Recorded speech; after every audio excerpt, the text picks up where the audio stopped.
Good evening. This is Richard Williams. Glad to have you with us tonight. We're going to be looking at a servant's task from Genesis chapter 24, verse 34 through 46. But first, like, subscribe, share, and comment. Starting verse 34 says, I'm Abraham's servant, he said. The Lord has greatly blessed my master, and he has become rich.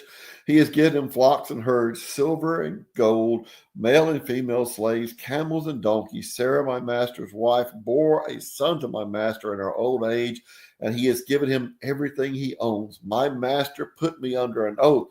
You will not take a wife for my son from the daughters of the Canaanites in whose lands I live, but will go to my father's family and to my clan to take a wife for my son.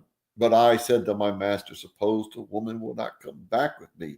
He said to me, the Lord before whom I walked will send his angel with you to make your journey a success, and you will take a wife for my son from my clan, from my family. Then you will be free from my oath. If you go to my family and they do not give her to you, you will be free from my oath. Today, when I came to the spring, I prayed, Lord, God of my master Abraham, if only you will make my journey successful. I am standing here at the spring. Let the young woman who comes out to draw water, and I say to her, please let me drink a little water from your jug, and who responds to me, drink, and I will draw water for your camels also. Let her be the woman the Lord has appointed for my master's son. Before I finish praying silently, there was Rebekah coming with her jug on her shoulder, and she went down to the spring and drew water. So I said to her, please let me have a drink. She quickly lowered her jar from her shoulder and said, drink, and I will water your camels also. So I drank, and she also watered the camels. Let me ask you a question. Abraham's servant's being sent on a task to find a wife for Isaac, go back home to his family. Abraham's been gone for a long time, and you got to understand something. Here's the thing about it. You go back, you got to take all these camels, all the food, all the provisions. He gets to these people, and look how he doesn't say I'm Abraham's chief servant, which he was. I kind of run everything there, which he did. No, he says I'm Abraham's servant. He doesn't bring glory to himself. He lifts up his master. As Christians, we should never bring glory to ourselves, but always lift up Christ. I'm Christ's servant. I serve him. And that should be the thing that we should really kind of emphasize more than anything else. And that's where our joy should be from, because our task is to serve Christ and be servants of him and have a committed life to serving him. Now, you think about, what did they hear when they heard this statement? I'm Abraham's servant. Abraham's been gone for over 65 years. No one heard from him in all that time. Let's face it, back then there was no cell phones, none of the technology we have today. You left and you traveled for over 400, 500 miles away. You were gone. That was just it. You were gone. And you can think about it. Human nature ain't changed a whole lot. You can guarantee you that few days after he left, some of his relatives, well, what do you think about old Abe? He left. Well, he'll be back. He ain't going to stay gone. Where's he going to go? God told me to go somewhere. Don't know. God's going to show me. He'll be back. And then when he didn't come back, I bet he's dead. I bet he got killed on the way. Bandits or somebody. Yeah, he's dead. Poor Sarah probably got sold as a slave. God, that boy left her and no telling what. My goodness. You see, that's it. But he says, I am Abraham's servant. God has watched over my master, taken care of him. God has blessed him. In other words, God has been faithful to his word. That's what he's saying. Think about it. Sometimes you pray for something. Don't get despaired, because, it just might not be time for the miracle to happen. Don't give up. Keep praying. And you think about the servant now. He's traveled all this way, and he's got to come and find the right family in a town where he's a stranger. Now, if you know anything, Abraham been gone 65 years. I mean, you know anything about rural area, and we live in the state of Mississippi. It's kind of a unique thing. And, Abraham said, look, God's going to send his angel, make your way prosperous. Don't worry about it. It's going to be all right. God's going to make your way prosperous. But here this guy is. He's got to come and he's got to get there.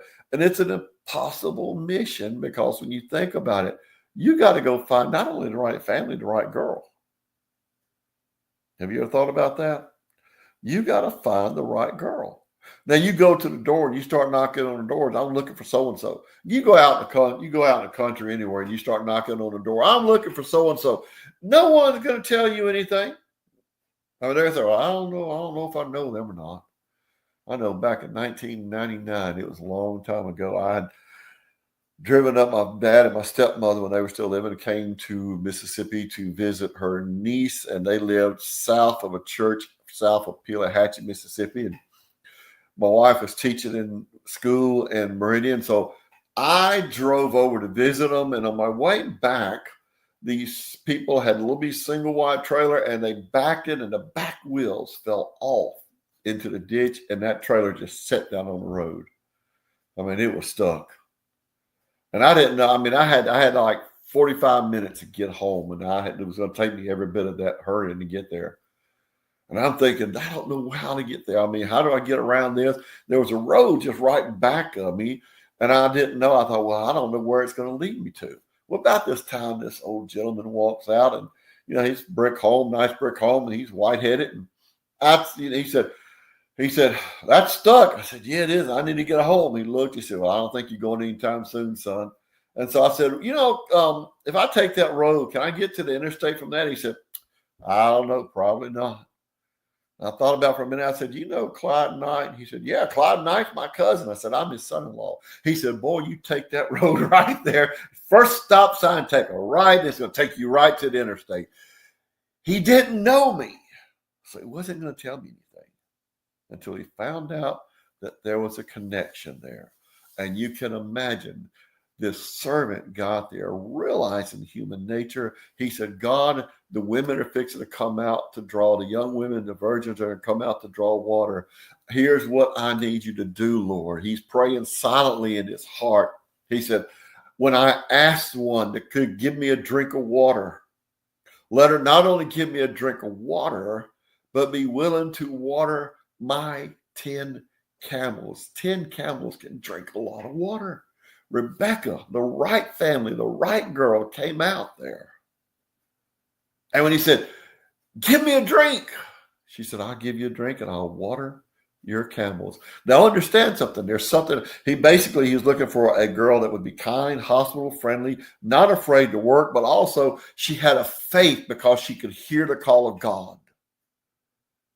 She could hear the call of God to abandon and leave her family and go to a place she'd never been, knowing she would never come back. She had to hear the call of God. Most people can't do that. Most people say, well, I ain't leaving my family. I ain't want to do. Sometimes God calls you to go around the world. But if that's God's call, you need to do it. You need to be the person that will listen. Because see, Rebecca had to have a person not only to be kind and hospitable and friendly, hardworking, but had a heart that's willing to hear.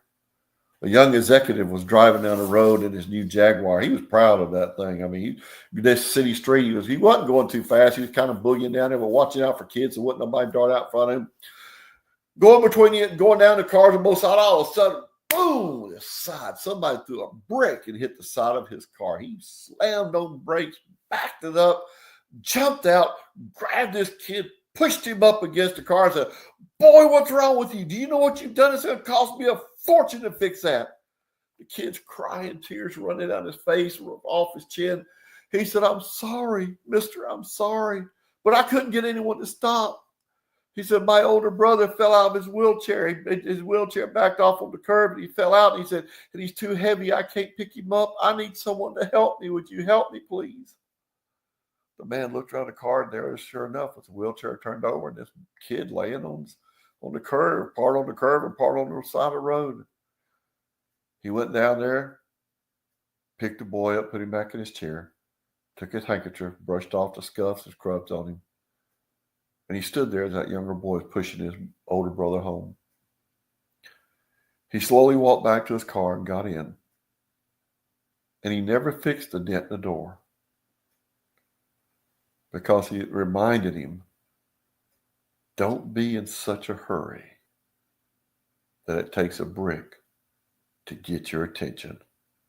My friend, God wants us to have a heart that'll hear and not have to have a brick to get our attention. Richard Williams saying, God bless you. You have a good evening.